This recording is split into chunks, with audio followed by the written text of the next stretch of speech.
கர்த்தராகிய இயேசு கிறிஸ்துவின் பரிசுத்த நாமத்திற்கு ஸ்தோத்திரம் உண்டாவதாக. இன்றைய செய்தியின் தலைப்பு, பிதாவின் நாமம் சீயோன் மலையின் மேல் நிற்பவர்களுக்கு தெரியுமா? ஜெபம். கர்த்தராகிய இயேசு கிறிஸ்து தாமே தம்முடைய பரிசுத்த நாமத்தினாலே அனைவருக்கும் இந்த செய்தியை புரிந்து கொள்ளச் செய்வாராக. இயேசு கிறிஸ்துவின் பரிசுத்த நாமத்தில் வேண்டிக் கொள்கிறோம். பரலோகத்தின் பிதாவாகிய இயேசுவே, ஆமென். வெளிப்படுத்தல் 14:1 யோவான் சீயோன் மலையின் மேல் ஆட்டுக்குட்டியானவரையும் அவரோடே கூட அவருடைய பிதாவின் நாமம் தங்கள் நெற்றிகளில் எழுதப்பட்டிருந்த 144,000 பேரையும் நிற்கக் காண்கிறான். பிதாவின் நாமம் வெளிப்படுத்தல் 14:1 சீயோன் மலையின் மேல் நிற்கப் போகும் 144,000 பேருக்கும் தெரியுமா அல்லது தெரியாதா என்பதைத்தான் இந்த செய்தியில் நாம் பார்க்க உள்ளோம். பிதாவின் நாமம் தெரியாதவர்கள் எப்படி பிதாவிடம் போய் சேர முடியும்? நிச்சயம் முடியாது. அதற்கு ஒரு இல்லஸ்ட்ரேஷன் சொல்ல விரும்புகிறேன். காவல்துறை அதிகாரி ஒருவன் தெருவிலே போகும் இடம் தெரியாமல் அறியாமல் பெற்றோரிடம் செல்ல வேண்டுமென வேதனையோடு அலைந்து திரிந்து அழுது கொண்டிருக்கும் ஒரு பிள்ளையை பார்த்து, தம்பி, நீ யாருடைய பிள்ளை? உன் தகப்பனார் பெயர் என்ன என்று அந்த காவல்துறை அதிகாரி கேட்டான் என்றால், உன் பிதாவின் நாமத்தை சொல், உன் அப்பாவின் பெயரை சொல், நான் உன் தகப்பனிடம் உன்னை கொண்டு போய் விடுகிறேன் என்று கேட்கும்போது அந்த பிள்ளை தகப்பனார் பெயர் எனக்கு தெரியாது என்று சொன்னால், அந்த காவல்துறை அதிகாரி அந்த பிள்ளையை தகப்பனிடம் எப்படி ஒப்படைக்க முடியும்? முடியாதே. அதுபோல தங்களது தகப்பனுடைய நாமம் தெரியாதவர்கள் நிச்சயமாக தகப்பனுடைய வீட்டிற்கு, பரலோக ராஜ்யத்திற்கு, தேவனுடைய ராஜ்யத்திற்கு, புதிய எருசலேமுக்கு, கிறிஸ்துவின் ராஜ்யத்திற்கு செல்லவோ அல்லது தகப்பனிடம் போய் சேரவோ முடியாது. அப்படிப்பட்ட ஆத்துமாக்கள் பாதாளத்தில்தான் தள்ளப்படும். அங்கே வேதனையும் பற்கடிப்பும் உண்டாயிருக்கும் அல்லவா? எனவே நித்திய பரமபிதாவின் நாமம் பிதாவின் பிள்ளைகளாகிய நமக்கு நிச்சயம் தெரிந்திருக்க வேண்டும்.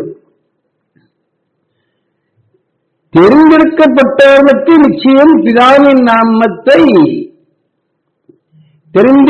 தெரிந்தெடுக்கப்பட்டவர்கள் அறிந்திருப்பார்கள். அல்லது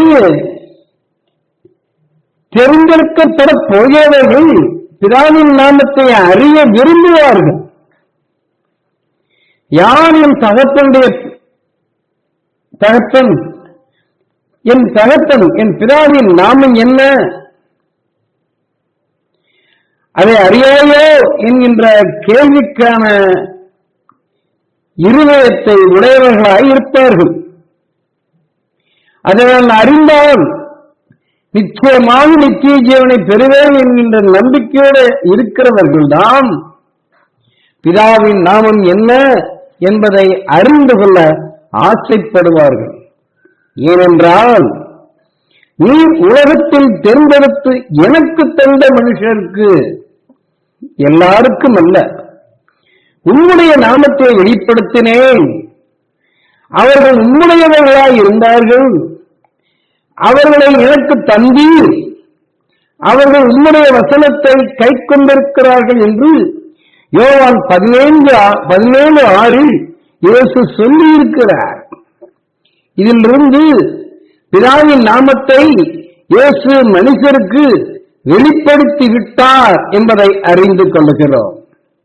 அது மாத்திரமல்ல, பிதாவின் நாமத்தை இயேசுவின் மூலம் அறிந்த மனுஷர்கள் அனைவரும் பிதாவினால் தேர்ந்தெடுக்கப்பட்டவர்கள் என்றும் பிதாவின் பிள்ளைகள் என்றும் புரிந்து கொள்கிறோம். மேலும் பிதாவின் நாமம் தெரிந்த பிள்ளைகள் பிதாவின் நாமம் தெரியாமல் இருக்கும் மற்ற பிள்ளைகளுக்கு பிதாவின் நாமத்தை அறிவிக்க விரும்புவார்கள். ஏனென்றால் அவர்கள் நம்முடைய சகோதரர்கள் தானே.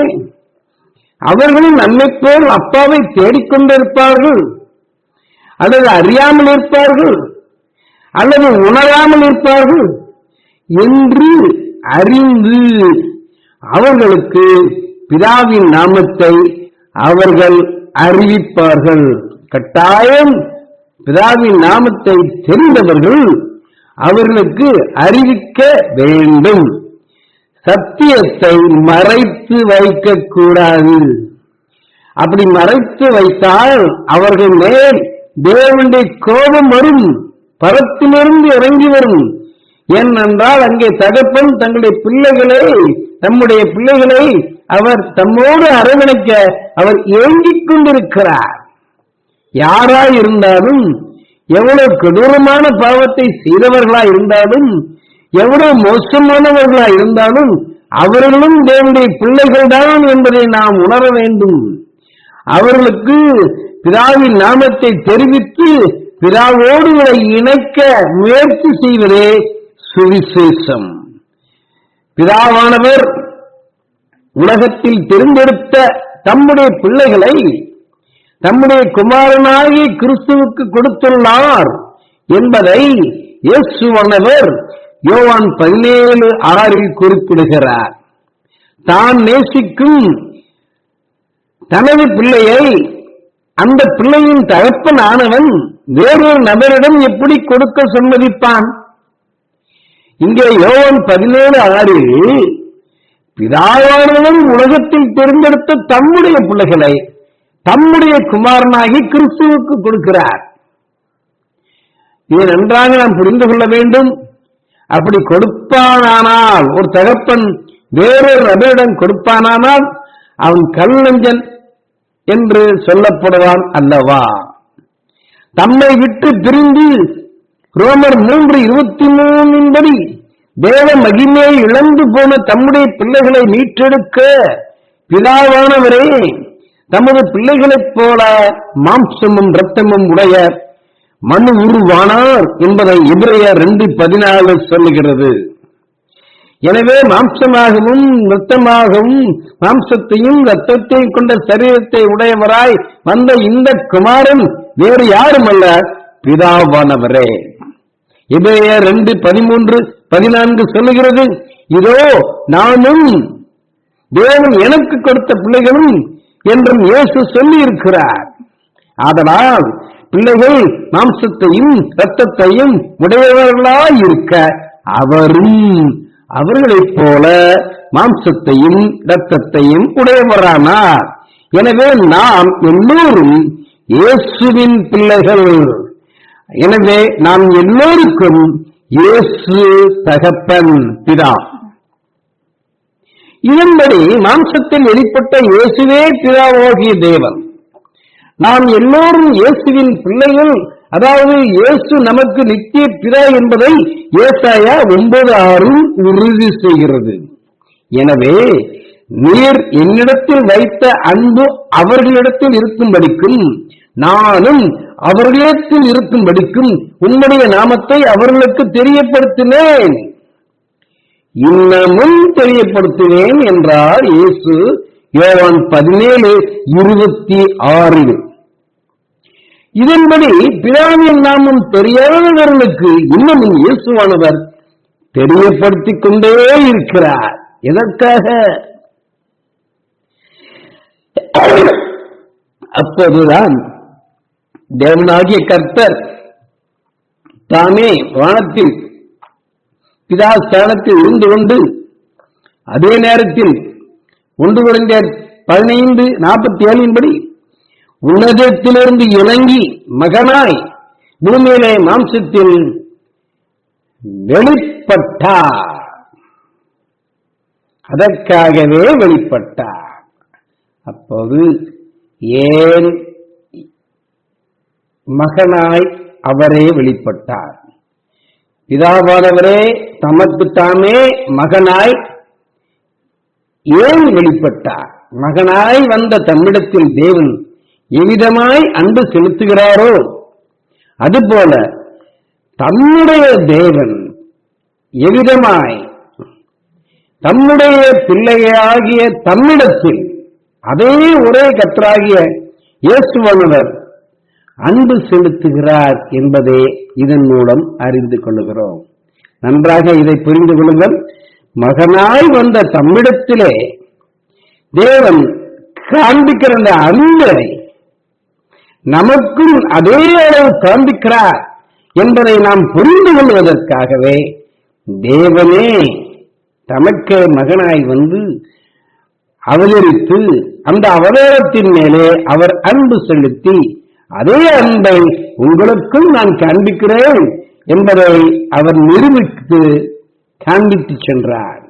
நம்மேல் உள்ள அன்பு நிமித்தமாய் அவர் சிலுவிலே நம்முடைய பாவங்களை எல்லாம் கழுவுவதற்காக நம்முடைய அவதாரத்தின் ஜீவனையே கொடுத்தார். கிறிஸ்துவால் நேசிக்கப்படுகிற பிள்ளைகளாக நாம் மாற வேண்டுமானால் அவரை நாம் பிதாவாக ஏற்றுக்கொள்ள வேண்டும். யோவான் 17:6 மற்றும் 26 இயேசு சொன்னபடி இந்த நாமத்தை பிதாவின் நாமமாக அவர் வெளிப்படுத்தினார் என்று கேட்டால் திருத்துவக்காரர்களால் இயேசு கிறிஸ்து என ஏன் ஏற்றுக்கொள்ள முடியவில்லை? எந்த நாமத்தை பிதாவின் நாமமாக யோவான் 17:6 மற்றும் யோவான் 17:26 இயேசு வெளிப்படுத்துகிறார், வெளிப்படுத்திக் கொண்டிருக்கிறார் எந்த நாமத்தை என்று கேட்டால் இயேசு கிறிஸ்து என திருத்துவக்காரர்களால் ஏகத்துவக்காரர்களால் ஏற்றுக்கொள்ள முடியவில்லை. இயேசுவை தகப்பனாக ஏற்றுக்கொள்ள முடியவில்லை. இயேசுவை பிதாவாக அவர்களால் ஏற்றுக்கொள்ள முடியவில்லை. ஆபிரகாமையே உலக பிரகாரமாக உங்கள் தகப்பனாக ஏற்றுக்கொள்ள முன்வருகிற நீங்கள் ஏன் ஆபிரகாம் உண்டாவதற்கு முன்னமே யோவான் 8:58 இருக்கிற இயேசுவை ஆவிக்குரிய பிதாவாக, உங்களுடைய ஆத்மாவின் பிதாவாக, உங்களுடைய ஆத்மாவின் தகப்பனாக ஏற்றுக்கொள்ள தயங்குகிறீர்கள்? லூக்கா 19:10 இழந்து போனதை தேடவும் ரட்சிக்கவுமே தானே மனுஷகுமாரன் வந்தார். தகப்பனை விட்டு பிரிந்து போன உங்களுக்கு உங்கள் தகப்பனாகி இயேசுவோடு இணைய சேர ஏன் விருப்பம் இல்லாமல் போனது? உங்களுக்கு உங்கள் தகப்பனாகிய இயேசுவை விட திரியோகம் மற்றும் திருத்துவம் என்னும் கள்ளப்போதனைதான் முக்கியத்துவம் என தோன்றினால் யோவான் 12:36 இயேசு கேட்டுக்கொண்டபடி நீங்கள் ஒளியாகிய இயேசுவின் பிள்ளைகளாக மறுத்து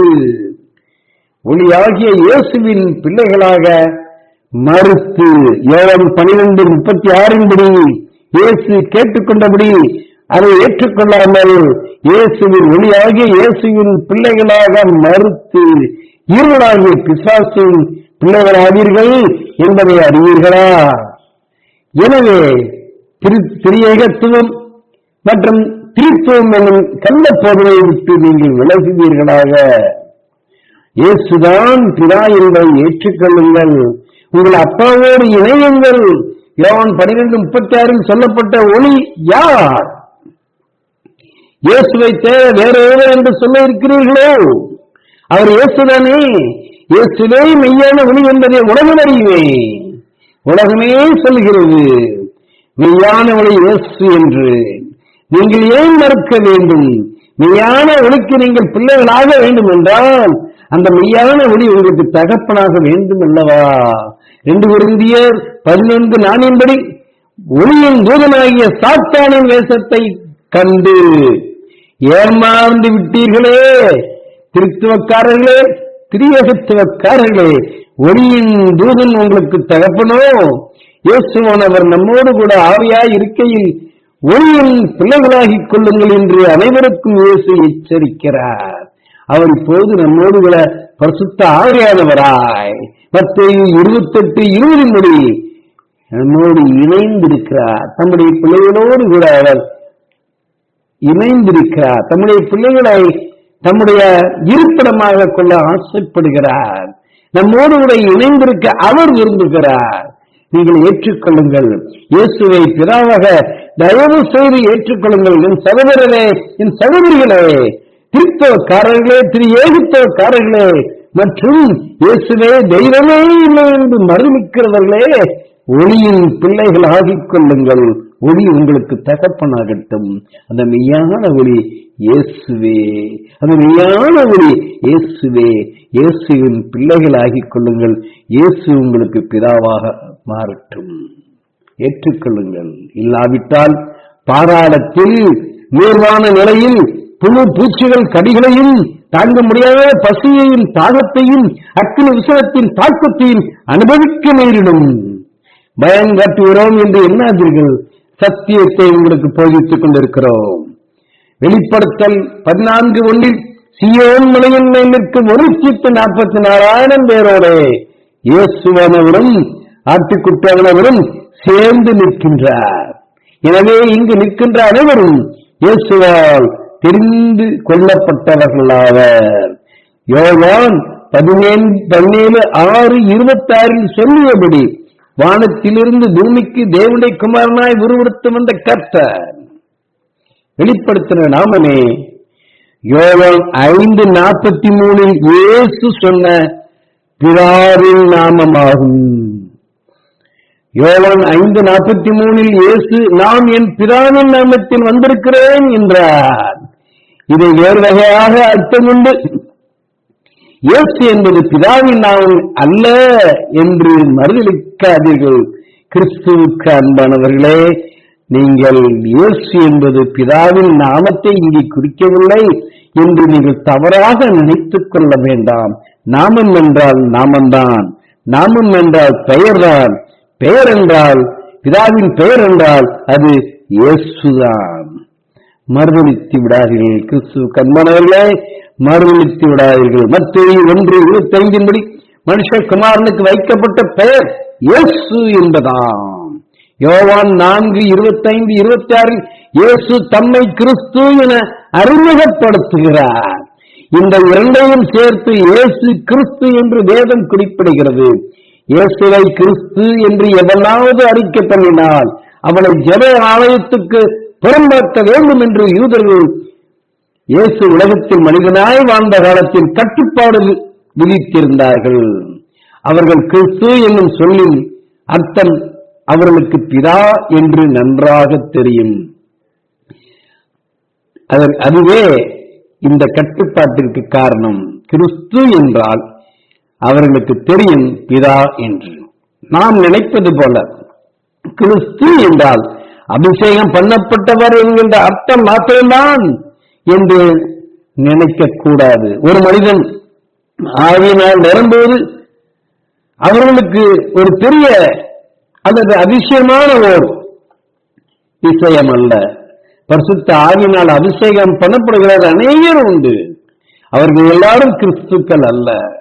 கிறிஸ்து என்றால் யோவான் 10:33 தேவன் என்பதுதான் அவர்கள் நினைத்த அர்த்தம். இந்த அர்த்தம் வேதத்தின்படி சரியானதுதானா என்பதை இயேசு யோவான் 5:39 சொன்னபடி வேத வாக்கியங்களை ஆராய்ந்து பார்த்தால் நமக்கு விளங்கும். வேத வாக்கியங்களை ஆராய்ந்து பாருங்கள். அவைகளால் உங்களுக்கு நித்திய ஜீவன் உண்டென்று எண்ணுகிறீர்களே என்னை குறித்து சாட்சி கொடுக்கிறவைகளும் அவைகளே என்று இயேசு சொன்னார் அல்லவா? நித்திய ஜீவன் வேத வாக்கியங்களை ஆராய்ந்து பார்க்கும்போது கிடைக்கும். இந்த கிறிஸ்து என்பது பிதாதானா என்பதை நீங்கள் ஆராய்ந்து பார்க்கும்போது கிடைக்கும். வேத வாக்கியங்களை ஆராய்ந்து பார்க்கும்போது நமக்கு இயேசு யார் என்பது புரியும் என்பதே இதன் கருத்து. மேலும் யோவான் 17:3 ஒன்றான மெய்தேவனாகிய உண்மையும் நீர் அனுப்பியவராகிய இயேசு கிறிஸ்துவின் அறிவுரையை நித்திய ஜீவன் என்று இயேசு சொல்லியபடி நமக்கு இயேசு யார், அவருடைய பிதா யார் என்பது தெரிந்தால்தான் நாம் நித்திய ஜீவனை பெற்றுக்கொள்ள முடியும். இயேசுவை கிறிஸ்து என்று நாம் அறிக்கை பண்ணினால் இயேசுவை கர்த்தர் என்றும் யெகோவா என்றும் அறிக்கை பண்ணுவதாகும் என்பதை வேதத்தின்படி ஆராய்ந்து நாம் அறிந்து கொள்ள வேண்டும். கிறிஸ்து என்றால் யெகோவா என்று அர்த்தம். கிறிஸ்து என்றால் யெகோவா என்று அர்த்தம். இப்பொழுது அதனால் இயேசுவானவர் மத்தேயு 16:20 தாம் கிறிஸ்துவாகிய இயேசு என்று ஒருவருக்கும் சொல்லாதபடிக்கு தம்முடைய சீசர்களுக்கு கட்டளையிட்டார். ஏன்? கிறிஸ்து என்றால் தேவன் பிதா என்று அர்த்தம். அதனால்தான் சீசர்களுக்கு அவர் தம்மை கிறிஸ்து என்று மற்றவர்களுக்கு சொல்லக்கூடாது என்று கட்டளையிட்டார். மத்தேயு 16:20 இயேசுவை கர்த்தர் என்று அறிக்கை பண்ணினால் பிதாவாகிய தேவன் மகிமைப்படுகிறார். பிலிப்பியர் 2:11 சொல்லுகிறது. இயேசுவை கர்த்தர் என்று அறிக்கை பண்ணினால் பிதாவாகிய தேவன் ஏன் மகிமைப்பட வேண்டும்? இதிலிருந்து இயேசுவே பிதா என்பதை நாம் புரிந்து கொள்ள வேண்டும். ஏசாயா 42:8 பிதாவாகிய தேவன் என் மகிமையை வேறொருவருக்கும் கொடேன் என்றாரே. இயேசு பிதா கிடையாது என்போமானால் கீழே உள்ள இனிமேல் நாங்கள் சொல்லப்போகிற வசனங்களில் பிதாவாகிய தேவன் பொய் உரைத்த உள்ளதாக கருதப்படும் என்பதை முதலாவது அறிந்து கொள்ளுங்கள். இயேசு பிதா கிடையாது என்போமானால்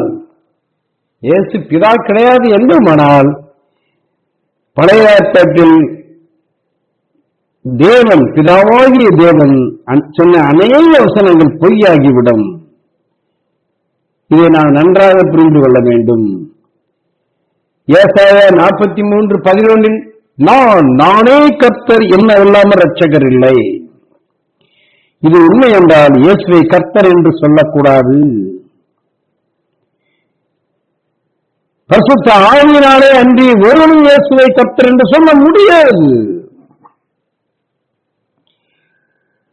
கர்த்தர் என்றால் பிதா, அவரே இரட்சகர். இயேசு இரட்சகர் என்று சொன்னால் அவரை நீங்கள் பிதா என்று சொல்லுகிறீர்கள். இயேசு கர்த்தர் என்று சொன்னால் அவரை நீங்கள் பிதா என்று சொல்லுகிறீர்கள். இயேசு பிதா இல்லை என்று சொல்லி அவரை கர்த்தராக இயேசு என்று சொல்லுவது அசுத்த ஆவியினால் சொல்வதாகும். நீங்கள் வணங்குகிற கர்த்தர் ஆகிய அந்த இயேசு வேறொருவர். பிதாவாகிய கர்த்தர் இயேசுவை நீங்கள் கர்த்தர் என்று சொன்னால் அது பரிசுத்த ஆவியானவரால் நீங்கள் சொல்லுகிறீர்கள் என்று அர்த்தம். ஏசாயா 45:5 நானே கர்த்தர், வேறொருவர் இல்லை, என்னை தவிர தேவன் இல்லை என்று சொல்கிறார். நீங்கள் இயேசுவை தேவன் என்று சொல்கிறீர்களே, திருத்துவக்காரர்களே, திரியேகத்துவக்காரர்களே, இயேசுவை தேவன் என்று சொல்கிறீர்கள். இயேசுவை நீங்கள் தேவன் என்று சொல்வது உண்மைதான் உண்மைதான். ஆனால் இயேசுவை தேவன் என்று நீங்கள் சொல்லும்போது இயேசுவை பிதா என்று சேர்த்து சொல்லுகிறீர்கள் என்பதை புரிந்து கொள்ளுங்கள். இல்லை, அவர் பிதா இல்லை, அவர் வேறொரு தேவன் என்று சொல்வீர்களானால் அது அபத்தமான காரியம், அது அசுத்தாவியினால் நீங்கள் நினைக்கிறீர்கள் என்பதாகும். எனவே இயேசுவை நீங்கள் பரிசுத்த ஆவியினாலே அன்றி தேவன் என்று சொல்லக்கூடாது என்று நாங்கள் உங்களை எச்சரிக்கிறோம். நானே கர்த்தர், வேறொருவர் இல்லை, என்னை தவிர தேவன் இல்லை என்று பிதாவாகிய தேவன் ஏசாயா 45:5 சொல்லி இருக்கிறார். ஏசாயா 45:6 என்னை தவிர ஒருவரும் இல்லை என்று சூரியன் உதிக்கிற திசையிலும் அது அஸ்தமிக்கிற திசையிலும் அறியப்படும்படிக்கு நீ என்னை அறியாதிருந்தும், நான் தான் உன் பிதா என்பதை நீ அறியாதிருந்தும், நானே தேவன் என்பதை நீ அறியாதிருந்தும், நானே இயேசு என்னும் நாமத்திலே இரட்சகராய் உன்னோடு வந்தேன், உனக்கு மாம்சத்திலே உலகத்திலே மாம்சத்திலே ரத்தத்திலே வெளிப்பட்டேன் என்பதை நீ அறியாதிருந்தும் நான் உனக்கு இடைக்கட்டு கட்டினேன், நானே கர்த்தர், வேறொருவர் இல்லை. ஏசாயா 45:18 வானங்களை சிருஷ்டித்து பூமியையும் வெறுமையாக சிருஷ்டியாமல் அதை குடியிருப்பாக செய்து படைத்து அதை உறுதிப்படுத்தின தேவனாகி கர்த்தர் சொல்கிறதாவது, பிதாவாகிய தேவன் சொல்கிறதாவது, நானே கர்த்தர், வேறொருவர் இல்லை. முழங்கால் யாவும் அவருடைய நாமத்திற்கு முடங்கும் என்று பிலிப்பியர் 2:17 வாசிக்கிறோமே. இந்த இயேசுவை கர்த்தர் என்று நாவுகள் யாவும் அறிக்கை பண்ணும் என்று வாசிக்கிறோமே. அப்படி என்றால் நானே கர்த்தர், வேறு ஒருவரை இல்லை என்று பிதாவாகிய தேவன் சொன்னது பொய்யா? அது உண்மை என்றால் இந்த இயேசுவே பிதாவாகிய தேவன். யோவேல் 2:27 நான் இஸ்ரவேலின் நடுவில் இருக்கிறோம் என்றும் நானே உங்கள் தேவனாகிய கர்த்தர், வேறொருவர் இல்லை என்றும் அறிந்து கொள்வீர்கள். திருத்துவக்காரர்களே, திரு ஏகத்துவக்காரர்களே, அறிந்து கொள்வீர்கள். இந்த வசனங்களை எல்லாம் நாங்கள் சொல்லும்போது நீங்கள் அறிந்து கொள்வீர்கள் என்று கர்த்தருக்கு நாங்கள் நம்புகிறோம். என் ஜனங்கள் ஒருபோது வைக்கப்பட்டு போவதில்லை. திருத்துவமோ திரியத்துவமோ நமக்கு வேண்டாம். இயேசுவை பிறவே இல்லை என்று மறுதலிக்கிற அந்த பொய்யான கள்ள போதனை நமக்கு வேண்டாம். கிறிஸ்துவர்களே, நமக்கு வேண்டாம். தூக்கி எறியுங்கள். சிலர் மேலே உள்ள வானங்கள் பிதாவாகிய தேவன் சொன்னது இல்லை என்கின்றனர். மேலே சொல்லப்பட்ட வசனங்கள் இப்ப நம்ம பார்த்தோமே, அத்தனை வசனங்களும் பிதாவாகிய தேவன் சொன்னது இல்லை என்று என்கின்றார். என்ன ஆச்சரியம்!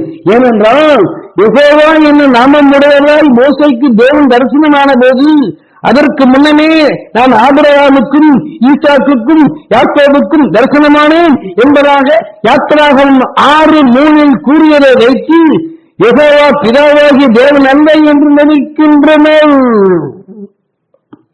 ஏனென்றால் தேவனை ஒருவரும் ஒரு காலம் கண்டதில்லை, காணப்போவதுமில்லை என்று தேவன் தெளிவாய் சொல்லியிருக்கிறது.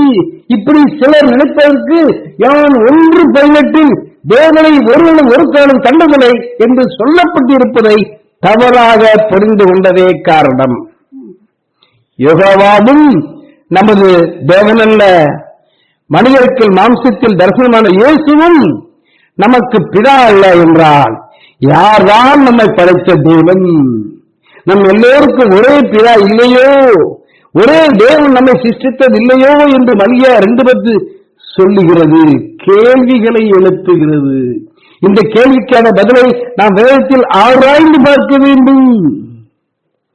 ஆபிரகாமுக்கு தேவன் வாக்குத்தத்தம் பண்ணின போது ஆணையிடம்படி தம்மிடம் பெரியவர் ஒருவர் இல்லாதபடியினாலே தமது பேரிலே தானே ஆணையிட்டார் என்பதை எபிரேயர் 6:11 வாசித்து நினைவிற்கொள்ளுங்கள். ஆபிரகாமை ஆசீர்வதிக்கும் போது, ஆசீர்வாதத்தை ஆணையாய் கட்டளையிடும் போது அவர் தம்மிலும் பெரியவர் ஒருவரும் இல்லாத பணியினாலே தமது பேரிலேயே அவர் ஆணையிட்டார். இந்த நிகழ்வை ஆதியாகமம் 22ஆம் அதிகாரம் 15 முதல் 18 வரையில் உள்ள வசனங்களில் பார்க்கிறோம். இங்கே இரண்டாம் தரமாக வானத்திலிருந்து ஆபிரகாமை கூப்பிட்டவர் கர்த்தருடைய தூதனானவர், அதாவது தரிசன தேவனாகிய கிறிஸ்துவானவர் என்று புரிந்து கொள்ளுங்கள். கர்த்தருடைய தூதனானவர் என்றால் தரிசன தேவனாகிய கிறிஸ்து என்று அர்த்தம். ஆனால் 18ஆம் வசனத்தின் முடிவில் என் பெயரில் ஆணையிட்டேன் என்று சொன்னவர் கர்த்தர், அதாவது யெகோவாகிய தேவன். இதிலிருந்து வானத்திலிருந்து பேசிய கர்த்தருடைய தூதரான கிறிஸ்துவானவரே யெகோவா என்பதும் இவருக்கு மேல் வேறொரு தேவன் இல்லை என்பதையும் புரிந்து கொள்ளுங்கள்.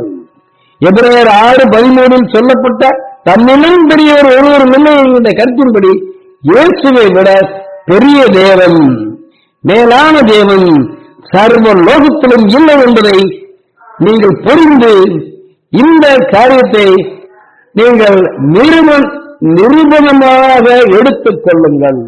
ஏனென்றால் எங்கெல்லாம் தூதனானவர் என்று வேதம் குறிப்பிடுகிறதோ அங்கெல்லாம் அந்த சொல் கிறிஸ்துவானவரையே குறிக்கும். இப்படி இருக்கையில் தரிசனமான யெகோவாகிய கர்த்தரையே பிதா இல்லை என்று சொல்லலாமா? அவருக்கு மேல் வேறு தேவன் இல்லாதபடியினாலே ஆபிரகாமுக்கு ஆணையாய் கட்டளையிட்ட ஆசீர்வாதம் தம்முடைய பெயரிலே அவர் கட்டளையிட்டார் என்பதை புரிந்து கொள்ளுங்கள்.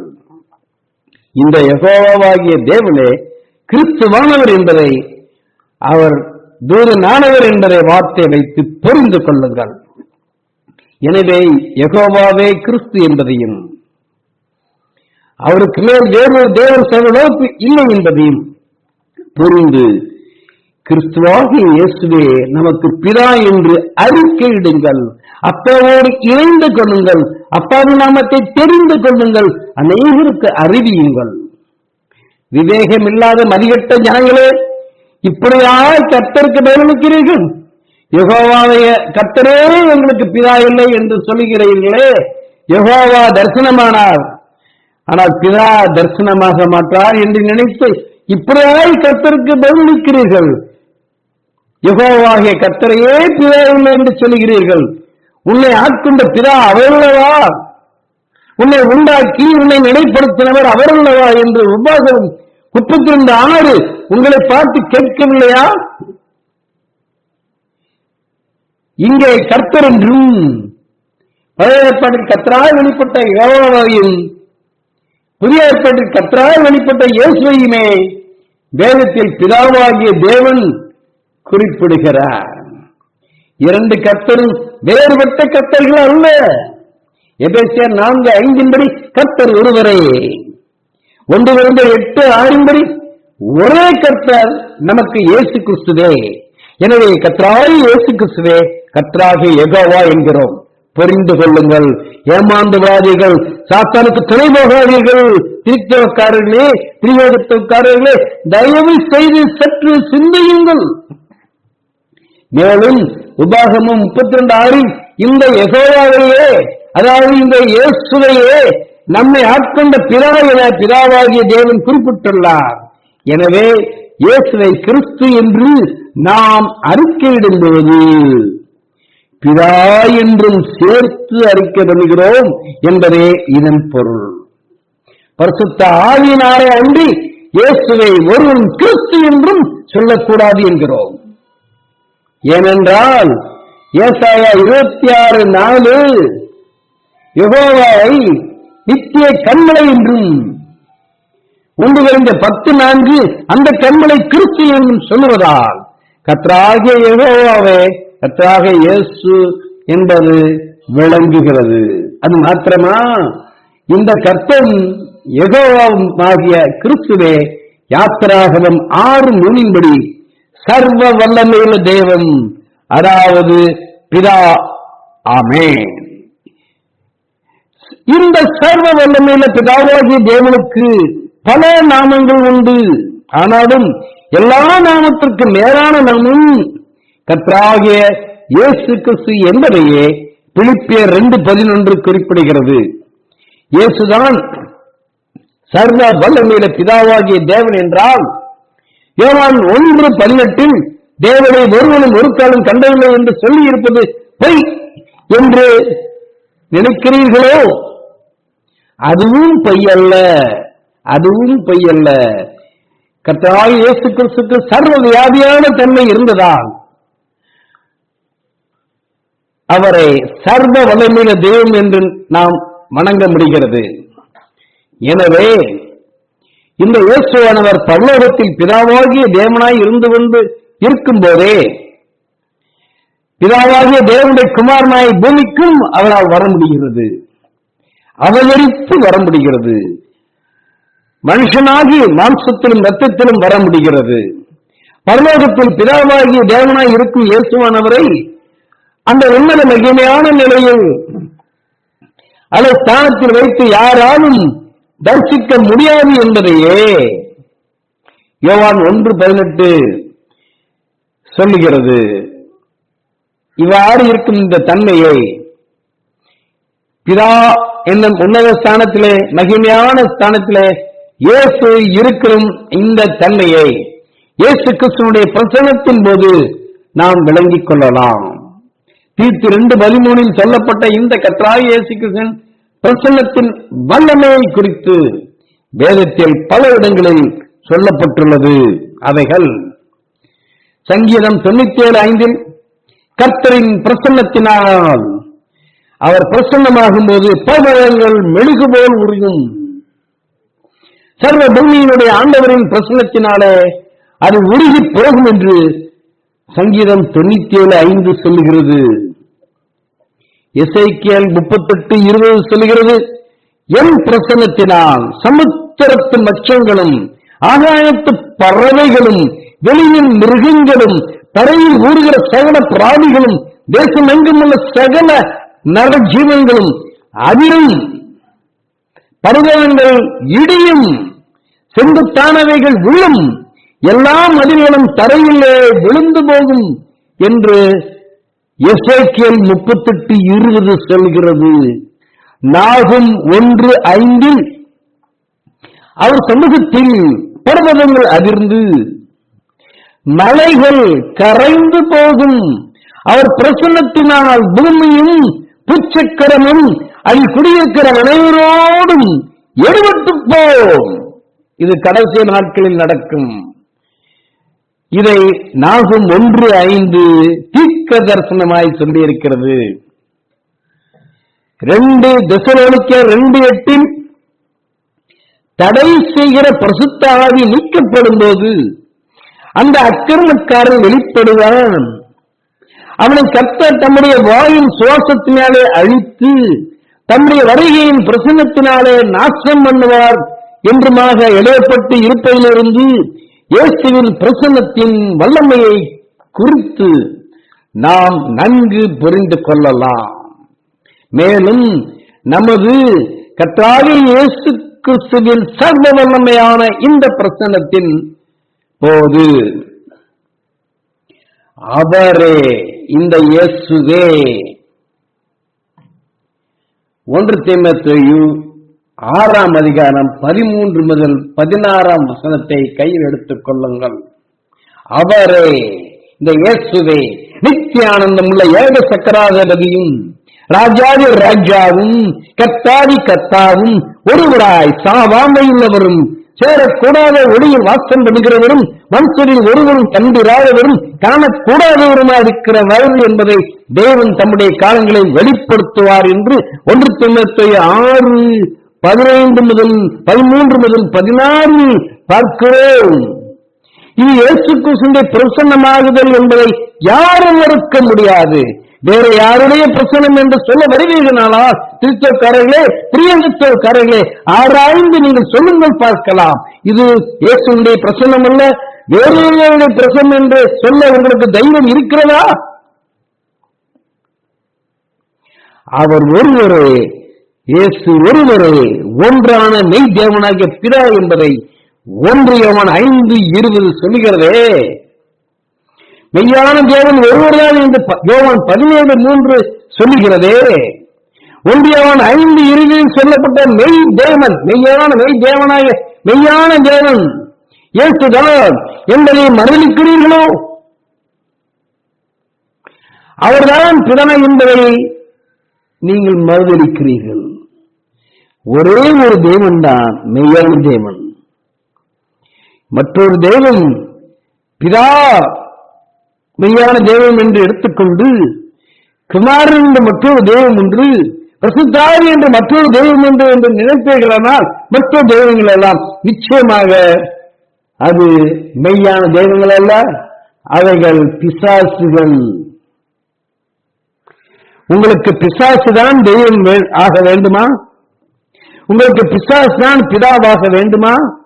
மெய்யான தேவனை நீங்கள் இயேசு என்று ஏற்றுக்கொள்வீர்களானால் பிதா என்றும் ஏற்றுக்கொள்ளுங்கள். நண்பர்களே, கிறிஸ்து கண்பானவர்களே, பிதா என்றும் ஏற்றுக்கொள்ளுங்கள்.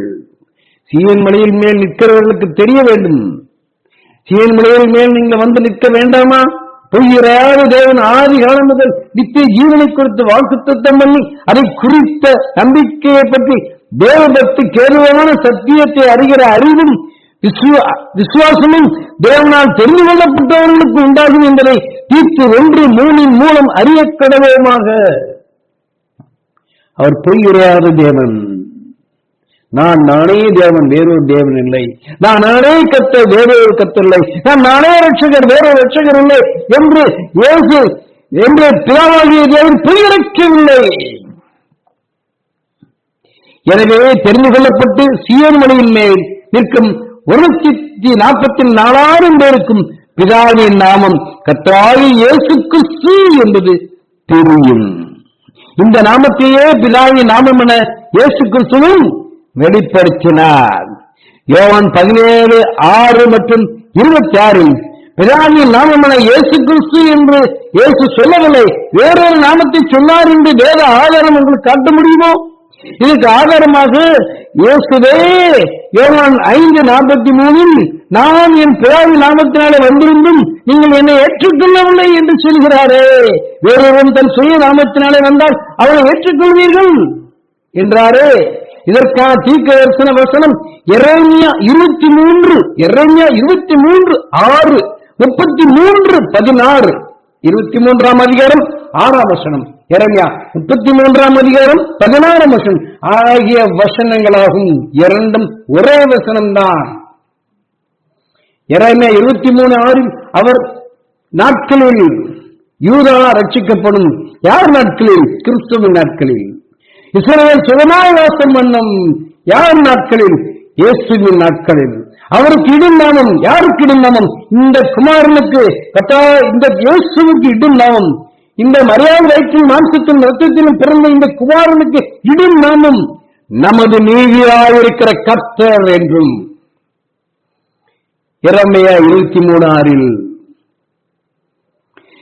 அதே சமயத்தில் எரேமியா 33:16 அந்நாட்களில் யூதா ரட்சிக்கப்படும். இயேசுவின் நாட்களில் யூதா ரட்சிக்கப்படும். எருசலேம் சுகமாய் வாசம் பண்ணும். இயேசுவின் நாட்களில் எருசலேம் தேவனால் தேர்ந்தெடுக்கப்பட்டவர்கள் சுகமாய் வாசம் பண்ணுவார்கள். பரதேசிலே சென்று தங்குவார்கள், சுகமாய் தங்கும். அவர் எங்கள் நீதியாயிருக்கிற கர்த்தர் என்பது அவருடைய நாமம் என்று எரேமியா 33:16 பார்க்கிறோம். சர்வ வல்லமையுள்ள நித்திய பரமபிதாவின் நாமம் கர்த்தராகிய இயேசு கிறிஸ்து என்பதே பிதாவின் நாமம். இது பிதாவின் நாமம்.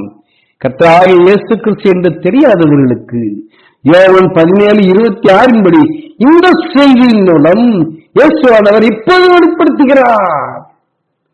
வானத்துக்கு ஏறி இறங்கினவர் யார்? காற்றை தமது கைப்படிகளில் அடக்கினவர் யார்? தண்ணீர்களை வஸ்திரத்திலே கட்டினவர் யார்? பூமியின் எல்லையெல்லாம் சாதித்தவர் யார்? அவருடைய நாமம் என்ன? அவர் குமாரனுடைய நாமம் என்ன? அதை அறியாயோ என்று நீதிமொழியில் 34 பல கேள்விகளை எழுப்புகிறது. அவருடைய நாமம் என்ன என்றால் பிதாவின் நாமம் என்ன என்பது முதல் கேள்வி. அவருடைய குமாரனுடைய நாமம் கர்த்தராகிய இயேசு கிறிஸ்து என்பதை அனைவரும் அறிவோம். நன்றாக புரிந்து கொள்ளுங்கள். இதையும் அறிவிக்கிறீர்களோ?